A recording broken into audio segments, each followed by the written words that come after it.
ईशा जी को होश में लाने के लिए सूरज पहनेगा आईएएस का यूनिफॉर्म और सिर्फ यही नहीं बल्कि अपना ब्रह्मचारी तोड़ते हुए लगाएगा ईशा जी को सीने से। पर क्या ईशा जी को सच में होश आ पाएगा?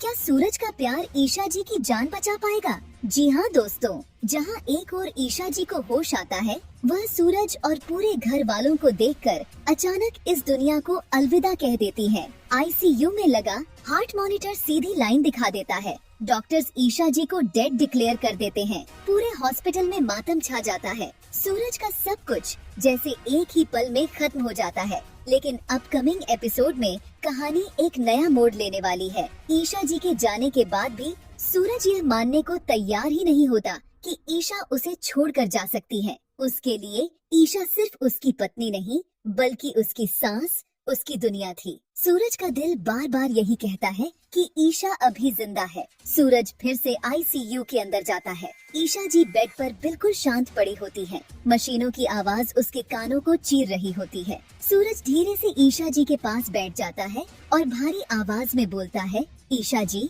मैं मानता हूँ मैंने आप पर यकीन नहीं किया, लेकिन आप ऐसे मुझे छोड़कर नहीं जा सकती। उठ जाइए ना, मैं आपके कहने पर आईएएस बनूंगा। आपका यह पति ब्रह्मचारी अब एक अच्छा आईएएस ब्रह्मचारी बनकर दिखाएगा। हम दोनों साथ साथ आईएएस की तैयारी करेंगे। आप बस एक बार उठ जाइए। लेकिन ईशा जी, जिनकी मौत हो चुकी है, जिन्होंने हमेशा के लिए सूरज का साथ छोड़ दिया है, उनमें कोई हरकत नहीं होती। सूरज का सब्र टूटने लगता है। उसकी आंखों से आंसू रुकने का नाम नहीं लेते। और तभी सूरज एक आखिरी फैसला करता है। अगले ही सीन में सूरज आईएएस का यूनिफॉर्म पहने हुए आईसीयू में वापस आता है। उसकी आंखों में दर्द के साथ साथ एक जुनून होता है। वह ईशा जी के पास खड़ा होकर कहता है, देखिए ईशा जी, मैं आईएएस बन गया। मैंने आपकी बात मान ली। अब तो उठ जाइए प्लीज। अपने सूरज को एक और मौका दे दीजिए। यह कहकर सूरज टूटकर ईशा जी के सीने पर झुक जाता है और उन्हें जोर से हग कर लेता है। और तभी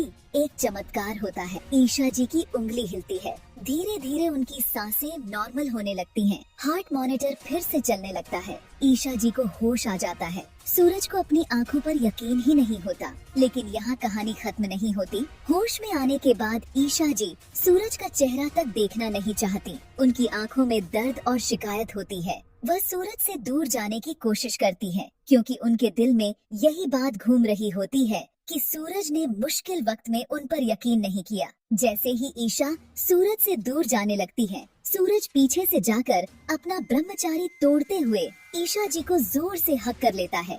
यह देखकर दैमा, पापा जी और काव्या साहब सब हैरान रह जाते हैं। ईशा जी चाहकर भी अपने आप को सूरज से अलग नहीं कर पाती। सूरज के आंसू और उसका प्यार आखिरकार ईशा जी का दिल पिघला देता है। ईशा जी सूरज को माफ कर देती हैं। सूरज भारी आवाज में कहता है, ईशा जी, आज के बाद मैं कभी आपको नाराज नहीं होने दूंगा। आप पर हमेशा यकीन करूंगा, चाहे जो मर्जी हो जाए। मैं आपका साथ कभी नहीं छोड़ूंगा। लेकिन दोस्तों, सबसे बड़ा सवाल यह है, क्या ईशा जी का वापस आना सच में एक चमत्कार है, या फिर इस कहानी में अभी भी कोई बड़ा राज छुपा है? और क्या सूरज अपना वादा निभा पाएगा, या फिर पति ब्रह्मचारी की जिंदगी में फिर से कोई नया तूफान आने वाला है? आपका क्या कहना है? कमेंट करके जरूर बताइए।